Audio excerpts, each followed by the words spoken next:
Ini pegel banget nih. Tadi Pegel. pencet gini pegel. Pegel banget ya. Pencet gini pegel. Nah. Jauh akan lebih bermanfaat dan memiliki efek yang langsung terhadap tujuan kita daripada yang sebaliknya. Iya. Karena memang ini sebutlah ini kekhawatiran saya begitu ya, melihat ini semua semangat untuk cepat-cepat kepilih begitu. Tapi harapan kita sih lebih argumentatif atau apa. Bagaimana dengan masa yang masih cukup panjang sampai nanti September dan kemudian sampai ke 2019 nanti hal semacam ini tidak terjadi, apa yang Bawaslu akan terus lakukan sehingga masyarakat ingat sehingga mereka tidak lagi memulai hal ini. Khawatiran saya, mohon ini tidak terjadi begitu.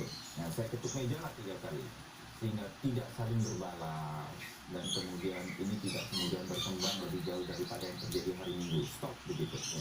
Apa yang akan Bawaslu lakukan? Himbauan apa kepada teman-teman yang semangat dengan politik melihat ini? Kami di awal sudah agak ini sudah memiliki parpol mengenai pemasangan alat peraga yang di luar jadwal. Ya, misalnya sudah ada yang mulai untuk berkampanye pemilu, padahal pemilu belum dimulai. Sudah ada bendera partai dengan nomor dan nilai citra diri. Itu sudah